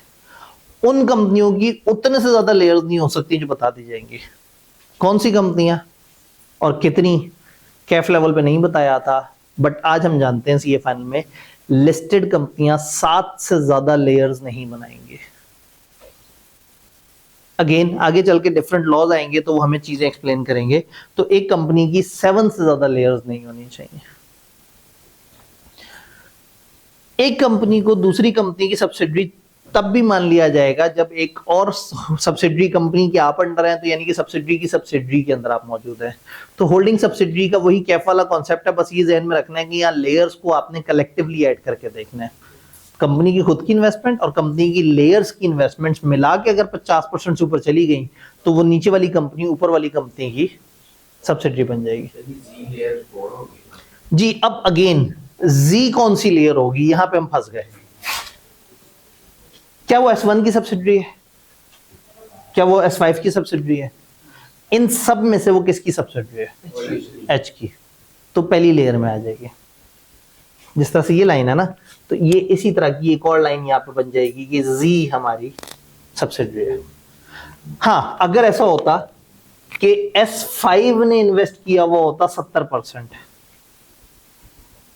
तो अब हमारी सब्सिडरी बन गई थ्रू S5, पहली लेयर, दूसरी लेयर के अंदर तीसरी लेयर और तीसरी लेयर के नीचे चौथी लेयर। तो ये डिपेंड करता है कि मेन शेयर होल्डिंग किसकी है। और अगर हमारी 5 लेयर्स ने मिलके 12% शेयर्स खरीदे हुए तो भी वो हमारी लेयर काउंट होगी, उनमें से किसी की लेयर नहीं काउंट होगी।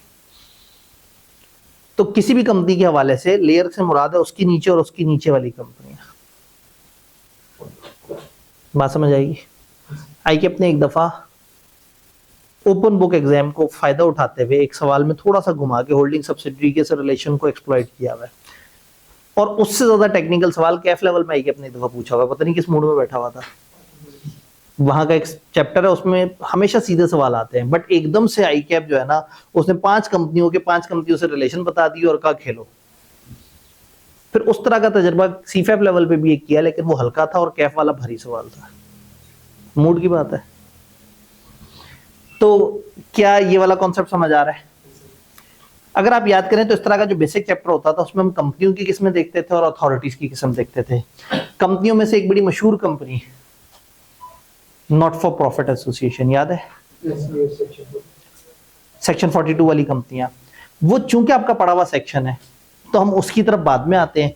पहले हम वो वाली चीजें देख लेते हैं जिनमें कुछ आपने पढ़ी है कुछ नहीं पढ़ी, ताकि अगर लेक्चर के एंड पे टाइम कम बच जाए तो हम थोड़ी सी रफ्तार तेज कर सकें।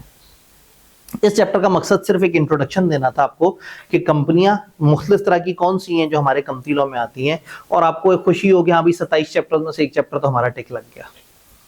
अब सिर्फ 26 चैप्टर्स की कहानी रह जाएगी। अथॉरिटीज, कंपनी लॉ के अंदर 2 अथॉरिटीज के बारे में आपने ज्यादा पढ़ा हुआ है, लेकिन यहां हम 3 अथॉरिटीज की बात करेंगे। 3 इदारे हैं जो कि डील करते हैं हमें, SECP, रजिस्ट्रार और कोर्ट। सबसे पहले अगर हम SECP की बात करें तो SECP एक ऐसा इदारा है जो कि मिनिस्ट्री ऑफ फाइनेंस के अंडर आता है, और उसको कंपनीज एक्ट और SECP के अपने लॉ ने बहुत सारी पावर्स दी हुई हैं। तो इसके पास वो पावर्स हैं जो इस एक्ट ने दी हैं, और इसके पास वो पावर्स हैं जो 1997 ने दी हैं। फिर SECP के पास एक कमाल पावर है, reference to the court.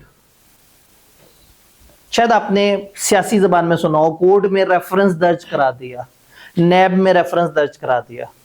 SECP के पास एक बड़ी मजेदार सी पावर है कि मिनिस्टर हो रेलेवेंट, हमारा लॉ वाला मिनिस्टर यानी इसाक भाई मरहूम, अब तो आजकल कौन है मिनिस्टर फाइनेंस? औरंगजेब साहब। तो आज की डेट में औरंगजेब साहब या SECP may make a reference to the court, ये अदालत से राब्ता करके अदालत को एक रेफरेंस दे सकते हैं। रेफरेंस किसी भी क्वेश्चन और मैटर के ऊपर पूछा जा सकता है, consider to be of special significance requiring order concerning affairs of company या क्लास ऑफ कंपनीज या एक्शन ऑफ ऑफिसर। किसी भी कंपनी, किसी भी बंदे कंपनियों के किसी ऑफिसर के खिलाफ कहीं किसी अदालत में डायरेक्टली जाना चाहे तो एससीसीपी या मिनिस्टर भाई डायरेक्टली उसको रेफर कर सकते हैं अदालत की तरफ कि बताएं जी इस सिचुएशन में आप बताएं कंपनियां ये गलत प्रैक्टिस कर रही हैं, आप नोटिफिकेशन जारी करें। ये फलाना बंदे ने गलत किया है तो इसके बारे में बताएं अब क्या फैसला होना चाहिए। तो ये डायरेक्टली अदालत के पास जा सकते हैं। ऑफिसर से मुराद यहाँ ऑडिटर, लिक्विडेटर वगैरह भी इसमें शामिल हो जाएंगे। On such a reference court में make such order as may deem just, जो अदालत को ठीक लगेगा। अब उन्होंने कहा ये कंपनीज एक्ट कौन लिख रहा है, एससीसीपी। जब कह दिया कि मामला कोर्ट के पास जाएंगे, अब कोर्ट के बारे में गुस्ताखी नहीं करनी, क्या लिख दिया, कोर्ट में मेक। और अभी मे में का मतलब वो नहीं है कि चाहे तो, ये मे सेक्शन 1 वाला में है, याद है। इस मे का क्या मतलब था, कोर्ट करेगी, कोर्ट वो ऑर्डर पास करेगी जो उसे ठीक लगेगा, जो जस्ट एंड इक्विटेबल होगा।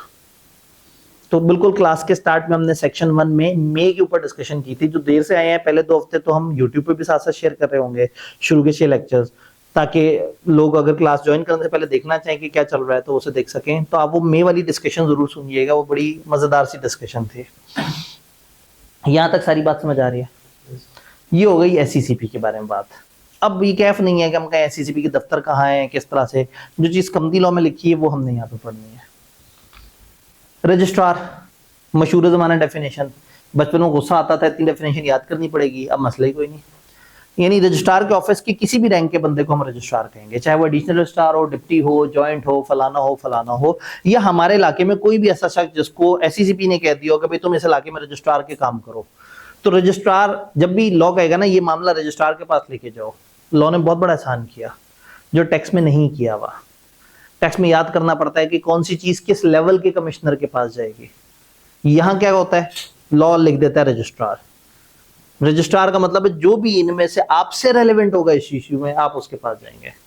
तो शुक्र हमें ये याद नहीं करना कि कौन सा इशू कौन से लेवल के रजिस्ट्रार के पास पुट करना है। हमारे नजदीक रजिस्ट्रार मींस इनमें से कोई भी। अब रजिस्ट्रार के पास कोई खास पावर्स हैं, कंपनीज एक्ट में 2 स्पेशल पावर्स इसकी दी हुई हैं। Power of registrar to call for information, और जहां रजिस्ट्रार को ऐसा लगे बाय रिटन ऑर्डर वो कंपनी से एक्सप्लेनेशन, डॉक्यूमेंट या इंफॉर्मेशन मांग सकता है, और कंपनी को जो है वो कहेगा कि कम से कम 30 दिन का टाइम देगा कि मुझे इतने दिनों के अंदर ये डॉक्यूमेंट प्रोड्यूस करके दो। जिनको कंपनी छोड़े 6 साल से ज्यादा का अरसा हो गया उनको नहीं कहेगा। इसका दूसरा मतलब क्या हुआ, जो पिछले 5-6 साल में कभी भी कंपनी के साथ अटैच रहे थे, रजिस्ट्रार उनसे कोई भी information by force, by power मांग सकता है। ये ड्यूटी है कंपनी की और सारे पर्संस की कि वो इंफॉर्मेशन जमा कराएं। जब ये इंफॉर्मेशन और ये चीजें जमा होंगी तो रजिस्ट्रार उसको किसी भी जगह किसी भी ओरिजिनल डॉक्यूमेंट के साथ अटैच करना चाहे तो उसको अटैच कर सकता है। इंफॉर्मेशन ना जमा कराई जाए तो रजिस्ट्रार एससीसीपी को शिकायत कर सकता है कि ये कंपनी हमारे साथ ताउन नहीं कर रही। तो रजिस्ट्रार हैज द पावर कि वो कभी भी किसी कंपनी के किसी भी ऑफिसर से कोई भी इंफॉर्मेशन अगर मांगना चाहे तो वो मांग सकता है। सिर्फ इतना ही नहीं, रजिस्ट्रार अगर कंपनी के रिकॉर्ड जब्त करना चाहे सेक्शन 255 तो वो जब्त भी कर सकता है। रजिस्ट्रार कभी भी कंपनी के पास पहुंचे उससे कि मुझे ये डॉक्यूमेंट चाहिए और वो डॉक्यूमेंट अपने पास रख सकता है। अगर कंपनी प्रॉब्लम कर रही है तो ताले तोड़ के, सील तोड़ के, कंपनी के प्रेमिसेस में फोर्सेबल एंट्री करके और अंदर से जाके वो चीजें उठा के ले जा सकते हैं। रजिस्ट्रार की ये वाली पावर जो है ना कैफ लेवल में हमने नहीं पढ़ी होती, तो ये थोड़ी सी बदमाशी वाली पावर्स हैं। रजिस्ट्रार या इंस्पेक्टर या कोई भी इन्वेस्टिगेशन ऑफिसर के पास अगर रीजनेबल ग्राउंड्स है, अब वो ग्राउंड्स उन्होंने साबित करने होंगे अपने यहाँ कि बुक्स या पेपर किसी कंपनी सीईओ या ऑफिसर या उससे रिलेटेड जो चीजें उसमें मसला होगा वो कंपनी वाले डिस्ट्रॉय कर देंगे, खराब कर देंगे, अल्टर कर देंगे या उसको छुपा देंगे, तो वो एससीसीपी से परमिशन लेने के बाद विदाउट वारंट सर्च कर सकते हैं, ऐसी जगह को एंटर हो सकते हैं। जो स्पेसिफाइड ऑर्डर में जो एससीसीपी ने कहा होगा उसे तरीके से उस जगह की जांच पड़ताल कर सकते हैं और जो डॉक्यूमेंट या बुक्स उन्हें जरूरी लगे वो उसे सीज करके ले जा सकते हैं। सबसे पुराने जमाने में फिजिकल रिकॉर्ड होते थे, फिर दरमियान में जब जमाना आया तो लोग कंप्यूटर्स पे रिकॉर्ड रखते थे। तो रजिस्ट्रार घुस के कहता था मुझे रिकॉर्ड दें, कंपनी वाले उसे यूएसबी में रिकॉर्ड दे देते थे। वो कहता था ये तो मेरे पास हो गया, तुम्हारे पास भी तो कॉपी पड़ी हुई है, मुझे तो सारा रिकॉर्ड चाहिए। तो कंपनी वाले कहते थे कि हम आपको कैसे ये सॉफ्ट रिकॉर्ड आपको कैसे दे सकते हैं, कट पेस्ट कर दें। कहते थे नहीं, पीसी उठाते थे और ले जाते थे। अब आज के जमाने में रजिस्ट्रार इस पावर को इस्तेमाल करने के लिए कभी भी आपका सर्वर बंद करा दे, आपके सर्वर पे ब्लॉक लगा दे, आपके रिकॉर्ड सारे एक्सट्रैक्ट करके आपको रोक दे, उसके पास ये पावर है अगर ऐसी सीपीयू से इजाजत दे। तो कुछ पावर्स ऐसी, अब वही ऐसी सीपीयू ने जब लॉ बनाना था तो कुछ तो उसने बदमाशियां अपने पास रखनी थी, तो वो इस तरह से कर सकते हैं। रजिस्ट्रार किसी भी ऑफिसर को कम से कम असिस्टेंट रजिस्ट्रार लेवल के बंदे को इस काम के लिए ऑथराइज कर सकता है। Registrar as soon as possible, लेकिन 30 दिन फिर भी टाइम लिमिट है कि 30 दिन से ज्यादा आपने आगे नहीं जाना, आप ये चीजें रिटर्न कर देंगे। लेकिन अगर आपको लगे कि नहीं इसमें मसला है तो आप एससीसीपी को अप्लाई कर सकते हैं कि नहीं भाई इस वक्त हमारी तहकीक जारी है, तो फर्दर 30 दिन तक की आपको उसमें और गुंजाइश मिल सकती है। जो रजिस्ट्रार चीजें वापस करने से पहले उस पर कोई भी निशान लगाना चाहे, उसमें कुछ भी अपने वो साइन करना चाहे, वो उसकी मर्जी है, उसको कोई कुछ नहीं कहेगा। कुछ केसेस में कंसर्न मजिस्ट्रेट से आपको सर्च वारंट चाहिए होगा जहां उसे लगे कि कोई बंदा हिंड्रेंस या रेजिस्टेंस क्रिएट कर सकता है। यानी वो कह रहे हैं आपके पास normal without search warrant enter होने के वो है, लेकिन अगर आपको लगे कि कोई जद्दोजहद करेगा, शोर मचाएगा, तो फिर आप क्या करें, कंसर्न मजिस्ट्रेट वगैरह से इजाजत लें। अगर उसे लगेगा कोई बंदा रेजिस्टेंस वो करेगा या general search is required for any proceeding, inspection या इन्वेस्टिगेशन, और वारंट लेने के बाद आप लोकल पुलिस अथॉरिटी को कह सकते हैं कि ये देखिए मजिस्ट्रेट का मेरे साथ ये है, आप मेरे साथ ताउन करें, मैंने इस कंपनी को जाके इसको तहस नहस करना है। तो गवर्नमेंट के पास अच्छी खासी पावर्स हैं। फर्दर रिटेन करना चाहे और फ्रीज करना चाहे तो भी आपके पास ऑप्शन मौजूद है। अगर आपको लगे कि कोई ये प्रॉपर्टी या कोई asset is proceeds of crime, Kaif पड़े हुए लोगों को वर्ड प्रोसीड्स ऑफ क्राइम का तो पता होगा मनी लॉन्ड्रिंग के अंदर। अगर लगे कि ये किसी क्रिमिनल सोर्स से आया हुआ है या इसकी इन्वेस्टिगेशन क्रिमिनल पर्पस के लिए इंपॉर्टेंट है, तो आप उसको फर्दर भी फ्रीज कर सकते हैं। और मैं इस चीज को कनेक्ट करूंगा आगे मनी लॉन्ड्रिंग का जब लॉ पढ़ेंगे तो वहां मैं आपको याद कराऊंगा कि देखिए मनी लॉन्ड्रिंग के लॉ में ये वर्ड फ्रीज का क्या मतलब है। तो आज हम फ्रीज पे बहस नहीं करेंगे, लेकिन वहां फ्रीज, अटैच और इस तरह के वर्ड्स को मनी लॉन्ड्रिंग के लॉ में जाके देखेंगे। एग्री पर्सन चाहे तो अदालत के पास जा सकता है और अदालत जो है वो उस वक्त जो भी उसको मुनासिब लगेगा अदालत को, अदालत उस तरह से करेगी। तो क्या हमें रजिस्ट्रार की धुआंधार पावर समझ आई? अब आ जाती है मजिस्ट्रेट पड़ा है, मजिस्ट्रेट या जी। अब मजिस्ट्रेट क्या होता है? ये लोकल आपका जो सेटअप होता है ना, यानी कि आपका एक लोकल इंतजामिया होती है जो शहर की मुख्तलिफ तरह से चल रही होती है, जो छोटे छोटे से इश्यूज को देख रहे होते हैं। तो वहां पे फिर हमारे पास मजिस्ट्रेट लेवल के बंदे होते हैं जो कि परमिशंस देते हैं इस तरह की जिसमें पुलिस कार्रवाई कर सकती है। तो ये अलग अलग अथॉरिटीज हैं। हम जब हमारी अथॉरिटी आती है जो हमारे लॉ वाली है, हम उसकी डिटेल में उतरते हैं, लेकिन जब कोई और अथॉरिटी आती है तो फिर हम दूर दूर रहते हैं। तो अगर आप इसे सर्च करेंगे तो एक पूरा निज़ाम होता है जो कि शहर के अमन व अमान के लिए ज़रूरी होता है। तो उसमें कई दफ़ा प्रॉपर्टी के बहुत सारे डॉक्यूमेंट्स और कुछ और मसलों में आपने मजिस्ट्रेट के सामने हाजिर होना होता है। गवर्नमेंट का वो बंदा जो इंश्योर करता है कि हाँ भाई जो कानून सही से फॉलो हो रहा है, किसी की गलत गिरफ्तारी तो नहीं हो गई है, किसी को गिरफ्तार करके रिमांड में रखना है, तो उसके अंदर ये मजिस्ट्रेट भाई बीच में आ जाता है। क्या ये बात समझ आई? अब बात करते हैं अदलिया की। अदालत, उर्दू लिखने वालों को ऐसा लगता है कि अदालत जो है वो एक फीमेल है, और अगर आपने वो स्टैचू भी देखा हो जिसके हाथ में तराजू हो, वो भी एक खातून होती है, आंखों पे पट्टी होती है और वो एक खातून होती है। अदालत एक फीमेल है, इसलिए हम इसको अदालत नहीं अदलिया बोलते हैं। अदालत उज़्मा, अदालत आलिया, फौजदारी अदालत, दीवानी अदालत। सिविल कोड को उर्दू में दीवानी अदालत कहते हैं, क्रिमिनल कोड को फौजदारी अदालत कहते हैं। अदालत आलिया हाई कोर्ट को कहते हैं, अदालत उज़्मा। तो दीवानी, आलिया, उज़्मा, फौजदारी और अदलिया जनाना नाम है। तो अदालत इज अ फीमेल, ठीक है, इसीलिए बात सुनती नहीं। पता लगे जो है ना वो मैं बैन हुआ, वो जो है ना वो क्लिप काट के वो कहें सर ने जो है ना वो तौहीन की है, जो है ना ये सर ने मजाक किया है। ये मजाक था भाई, मजाक था ऑनलाइन वाला। कोड, जब कोड के बारे में देखेंगे ना तो सबसे पहले हमें पता होना चाहिए, जब हम बात करते हैं ना कोड के पास चले जाएंगे। What is code? कोड तो सिविल कोड भी होती है, क्रिमिनल कोड भी होती है, हाई कोर्ट भी होती है, सुप्रीम कोर्ट भी होती है, सेशन कोर्ट भी होती हैं। तो जब जब कंपनी लॉ में लफ्ज कोर्ट लिखा आएगा तो उससे क्या मुराद होगी? तो यहाँ किताबों से बताना चाह रही है आपके केस में कंपनी लॉ के केसेस हमेशा हाई कोर्ट के पास जाएंगे। हाई कोर्ट के अंदर अलग से आपके कुछ बेंचेस, एक बेंच कम से कम और अगर जरूरत पड़े तो ज्यादा बेंचेस बनाए जाएंगे। ये बेंच क्या होता है? जजेस का एक इंडिपेंडेंट सेट होता है जो अपने तौर पे पूरे केस को देख सकते हैं। तो यहां पे अदालत से क्या मुराद है? Court shall be high court.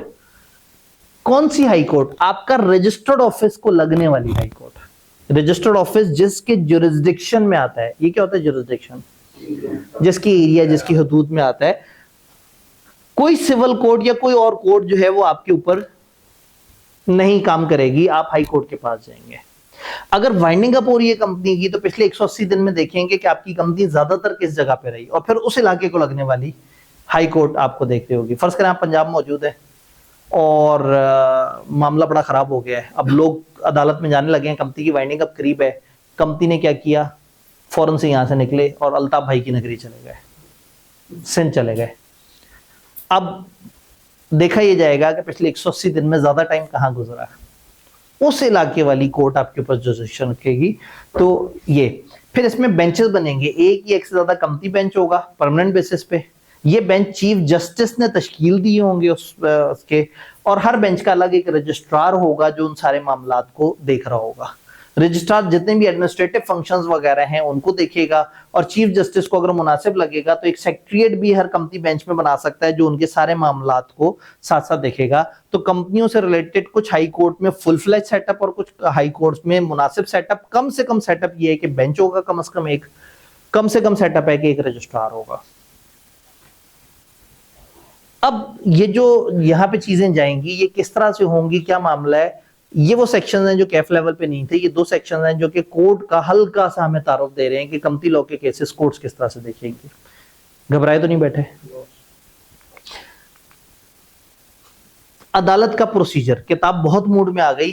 Companies act का सेक्शन बहुत ही दिल से बैठा हुआ था, उसने कहा चलो सारा प्रोसेस लिखना शुरू कर देते हैं। तो हम जो पढ़ेंगे ना वो चंद स्टेप्स में वो हुआ है। सबसे पहले रिटन सबमिशंस होती हैं, अदालत के पास राइटिंग में लोग आते हैं। फिर अदालत समन्स जारी करती है, समन बुलावा, अदालत की तरफ से ऑफिशियल बुलावा। फिर केस अदालत के सामने प्रेजेंट होता है, फिर हियरिंग का प्रोसेस होता है, फिर क्रॉस एग्जामिनेशन होती है। इन फेजेस में सेक्शन को हम तोड़ के पढ़ रहे होंगे। सबसे पहला मामला क्या है? Written submission. जितनी भी रिटन सबमिशन है वो कोर्ट के रजिस्ट्रार के पास जाएंगी। जो कंपनी बेंच का रजिस्ट्रार होगा, वो अकेला बंदा जो कंपनी बेंच से रिलेटेड मामलात को डील कर रहा है, आप उसके पास जाएंगे। तो रजिस्ट्रार का मेन काम क्या है भाई? फॉर एग्जांपल आपने मुझसे पढ़ना है, अब मैं तो क्लास के अंदर हूं, अगर आप ये कॉलेज को कहना चाह रहे हैं जी मैंने आब्दी साहब से पढ़ना है, तो आप एक रजिस्ट्रार टाइप के बंदे के पास जाएंगे जिसके पास मेरा सारा रिकॉर्ड आ रहा होगा मेरे एडमिशंस का, और आप उसे जाके बताएंगे। तो शायद मुझे पता भी नहीं होगा मेरी क्लास में एक एडमिशन आया और गया, और उसको मेंटेन कर रहा होगा बाहर एक एडमिन का बंदा। तो इसी तरह से जज तो एंड पे एंट्री देते हैं। ऐसा नहीं होता कि केस जज के पास प्रेजेंट हो, केस प्रेजेंट होता है उस बेंच के रजिस्ट्रार। अक्सर तो रजिस्ट्रार ही केस को फारिग कर देता है कि नहीं भाई डॉक्यूमेंट पूरे नहीं, जाओ भाग जाओ। अदालत में जज बड़े कीमती लोग हैं, टाइम बहुत कम है उनके पास। पता नहीं मेरे जुमले से आप लोग क्या समझे। टाइम कम है से मुराद ये कि जाहिर है उन्होंने बहुत सारे काम करने हैं। आप लोग कहेंगे जी मैंने कहीं तौहीन कर दी, तो जाहिर है उन्होंने इतने सारे केसेस देखने होते हैं, तो वो तो सिर्फ उस वक्त आएंगे जब केस फाइनली सामने हियरिंग की लेवल पे आएगा। तो पहला मामला किसके पास जाएगा? रजिस्ट्रार के पास। अच्छा, अब इसमें पता नहीं घड़ी सही है या नहीं है, ठीक है। नुमान भाई थोड़ी देर के लिए जो है ना वो बाहर, इनको बताना पड़ेगा कि अगर कुछ बच्चे सस्टेनेबिलिटी पढ़ने आ जाएं तो उनको रोक देना, उनसे कहना है कि जी अभी अंदर जो है ना वो लॉ चल रहा है। तो वो तकरीबन 4-5 मिनट तक इस तरह की जद्दोजहद जारी रहेगी। तो आपने बस 4-5 मिनट तक बच्चे होल्ड करके रख लें, तब तक हमारी गुफ्तगू आज की तमाम हो जाएगी। रिटन सबमिशन लोग करेंगे रजिस्ट्रार के पास। रजिस्ट्रार के पास आपने जबानी आके नहीं कहना जी फलाना जगह ये मसला हो गया। अदालत में जो केस जाएगा वो कंपनी का किसी क्रेडिटर से मसला है, क्रेडिटर का कंपनी से मसला है, मेंबर का कंपनी से मसला है, कंपनी का कंपनी से मसला है। जब भी किसी भी मसले में कंपनी इन्वॉल्व है तो ये हमेशा राइटिंग में पहले जाएगा रजिस्ट्रार के पास। राइटिंग वाला एक पिटीशन एप्लीकेशन देगा, एक रिटर्न रिप्लाई देगा कि हाँ भाई वो क्या क्या मामला किस किस तरह से उस बंदे से किस किस लेवल का उसने सेट ऑफ करना है, उसके साथ क्या क्या एडजस्टमेंट हो सकती है। एफिडेविट्स वगैरह भी देगा, हल्फिया बयान भी देगा कि हमारे साथ ऐसे ऐसे अन्याय हुआ, जुल्म हुआ या व्हाटसोएवर, कोई भी और रेलेवेंट डॉक्यूमेंट। फिर कोई भी ऐसी एप्लीकेशन जहां पे कोई भी कोई डॉक्यूमेंट वगैरह अगर चाहिए हो सकता है, तो यानी कि आप रजिस्ट्रार के पास राइटिंग में जाएंगे और वो सारा आपसे कोई भी एक्स्ट्रा डॉक्यूमेंट, कोई एक्स्ट्रा चीज, कोई एक्स्ट्रा एफिडेविट, कोई एक्स्ट्रा गवाही जो मांगेगा वो आपसे इस तरह से कर सकता है। फिर आप उसे एड्रेसेस वगैरह भी देंगे कि फलाना बंदा है। अब अदालत ने ढूंढना नहीं है कि वो कहाँ होता है, आप ही उसको बताएंगे फलाना बंदा, ये उसका एड्रेस है, ये ऐसा। तो आप एक पूरा केस प्रेजेंट करेंगे। जस्ट इसको घर जाके आप एक दफा तेजी से पढ़ लेंगे तो सिर्फ एक फॉर मालूमात है कि अदालत का प्रोसेस किस तरह से चल रहा होता है कंपनी लॉ में। फिर क्या होगा, अदालत समन्स जारी करेगा रिस्पोंडेंट्स को। जिसको समन जारी करेगा उसने रिस्पॉन्ड करना होगा, तो यहाँ सारी पार्टीज को वो कहेंगे रिस्पोंडेंट। समन रजिस्ट्रार इशू कर देगा और समन दोनों को इशू हो सकता है। जिन्होंने केस पुट किया है उनसे रिलेटेड भी कुछ बंदों को बुला सकते हैं कि आप आए और आप ये बयान दें, और दूसरी तरफ भी जा सकता है। समन किस तरह से जाएगा, बेलेफ हो सकता है, कोर्ट का ऑफिशियल घर में जाके डायरेक्ट हैंड ओवर कर सकता है। प्रोसेस सर्वर हो सकता है कोर्ट का, थ्रू रजिस्टर्ड पोस्ट। उन्होंने एक पूरा निजाम होता है कोर्ट का जिसमें वो सारी चीजें भेज रहे होते हैं, उसकी पूरी डॉक्यूमेंटेशन की हुई होती है। अभी भी काफी पुराने तरीके से चल रहा है, लेकिन अगेन अदलिया है तो मतलब बेहतरीन लोग हैं, जबरदस्त, बड़ा अच्छा निजाम है उनका। एक इंग्लिश एक उर्दू लैंग्वेज में डेली न्यूज़पेपर में भी अगर आप करना चाहें तो ये भी डिपेंड कर सकता है। आपके पास कई मोड्स अवेलेबल हैं। आसानी से किसी बंदे को आसपास से बुलाना हो, बेलिफ भेज दें। कोई पाकिस्तान में 4-5 जगह खत भेजना हो, प्रोसेस सर्वर की तरफ आ जाए। अगर आपने सारे शेयर होल्डर्स को बताना हो कि आप लोगों की कंपनी का केस है तो आप अखबारी इश्तिहार भी दे दें। और आज के जदीद दौर में अगर अदालत ने कह दिया तो इलेक्ट्रॉनिक मोड को भी यूज किया जा सकता है। रिस्पोंडेंट को रिटर्न रिप्लाई देना होगा। अगर रिस्पोंडेंट रिप्लाई नहीं देगा तो शायद आप सुमोटो बेसिस पे या एक्स पार्टी बेस पे डिसीजन दे दें। कुछ लोगों ने आगे शिकायत दर्ज की कि फलाना फलाना इस तरह से कर रहा है गलत। अदालत ने उनको नोटिस भेजा, उन्होंने बदतमीजी की, नोटिस का जवाब नहीं दिया। तो चूंकि उन्होंने जवाब नहीं दिया, वो आए नहीं, तो अदालत कहेगी तुम लोग हक पे हो, फैसला तुम्हारी फेवर में। क्या पता उन्हें मिले ना नोटिस पे। अब अगेन वही वाली बात है कि ये फिर इंश्योर करेंगे, यानी एक्स पार्टी डिसीजन लेने से पहले इंश्योर करेंगे कि नोटिस जो भेजा था वो सही मौके पे तरीके से रिसीव हुआ था। और अगर उसके बाद भी वो लोग नहीं वो कर रहे, या जिस एड्रेस पे भेज रहे हैं उस एड्रेस पे वो रहते ही नहीं, इसका मतलब वो तो भाग भूग गए हैं। तो अगर अदालत को हम लिफ्टाएंगे नहीं टाइम पे, तो अदालत दूसरी जो मौजूदा पार्टी है उसकी बेस पे एक्स पार्टी डिसीजन दे देंगे। असल में ये समटाइम क्या होता है, आप दूसरे से राब्ता करने से पहले ही पिछले बंदे को फारिग कर देते हैं। जो अप्लाई कर रहा होता है आप उसी को कह देते हैं कि तुम्हारी एप्लीकेशन में झोल है, उसे फारिग कर देते हैं। और समटाइम वो अप्लाई करते हैं, आप दूसरे से पूछते हैं, दूसरा जवाब नहीं देता तो वो दूसरे को फारिग कर देते हैं। इसको एक्स पार्टी डिसीजन कहते हैं। एक पार्टी को आपने एक्स कर दिया, एक पार्टी को हटा के एक अकेली पार्टी की बात पे सारा फैसला हो गया। जी, अदालत, अदालत में कौन है, बेंच, बेंच में कौन है, मोहतरम जजेस, वो फैसला करेंगे। सर इन चार में से कौन सा प्रोसेस होगा ये अदालत करेगी? ये अदालत तय करेगी। असल में जब अदालत आ रही है ना तो फिर एससीसीपी ने बड़ा डर डर के एहतियात से बहुत ही प्यार से बातें लिखी हैं। अभी आगे और मजेदार प्यारी बातें भी हैं। केस अदालत के सामने प्रेजेंट होगा, रजिस्ट्रार केस प्रेजेंट करेगा अदालत को, और एक दिन अगले 45 दिनों में तय होगा कि पहली दफा लोग सामने आए। कोर्ट पार्टी से डिस्कशन करने के बाद एक टाइम और डेट फिक्स कर सकती है कि हाँ भाई इस दिन हियरिंग होगी, और जो दिन बताया गया है उस पर हियरिंग होगी और कोई एडजमेंट नहीं होगी। पार्टीज के लिए जरूरी है और उनके जितने भी साथ लोग हैं उनके लिए जरूरी है कि वो इस हियरिंग पे मौजूद हो। इस हियरिंग को वो अवॉइड नहीं कर सकते, लेकिन एक्सेप्शनल सर्कमस्टांसेस में अगर आपने इसको अवॉइड करना है तो 10,000 रुपए जमा करा दें तो वो हियरिंग एडजर्न हो जाएगी। उसके बाद जो प्रोसेस ऑफ हियरिंग है, कोर्ट कंटिन्यू करेगी प्रोसीडिंग और मैटर्स को डॉक्यूमेंट्स और एफिडेविट की बेस पे समरी मैनर में तय करेगी। कोर्ट के फुल लेंथ प्रोसीजर भी होते हैं और समरी मैनर भी होते हैं। फुल लेंथ प्रोसीजर्स जो फुल फ्लेज प्रोसीजर होते हैं। फुल फ्लेज का मतलब है कि आज अदालत में एक मामला आया, उन्होंने कहा जी ये अभी एक बच्चा है 16 साल का है, ये मसला है। उन्होंने कहा अच्छा क्या एज है? उन्होंने कहा जी 16 साल और 2 महीने है। उन्होंने कहा अच्छा, टाइम देखा, कैलेंडर देखा, चलो ठीक है 2.5 साल बाद की हेयरिंग डाल देते हैं। अब 2.5 साल बाद तक वो बच्चा मर गया होगा या पता नहीं क्या हुआ होगा। तो फुल लेंथ प्रोसीजर में क्या होता है, जब तक हर चीज साबित नहीं हो जाती तो वो पेशी पे पेशी, तारीख पे तारीख देते रहते हैं, 25-30 साल में फैसला हल हो जाता है। लेकिन जब हमारे एग्जेक्टिव्स के केसेस होते हैं, ये जो हमारे पॉलिटिकल लोग होते हैं, वहां समरी मैनर होता है। समरी का होता है फास्ट। समरी मैनर में क्या होता है, अगर हो सके तो डेली हियरिंग हो सके तो जल्दी से जल्दी केस निपटाया जाए। तो कंपनियों के केस किस मैनर में आएंगे? समरी। अदालत फाइनल ऑर्डर 120 दिनों के अंदर अंदर जारी कर देगी।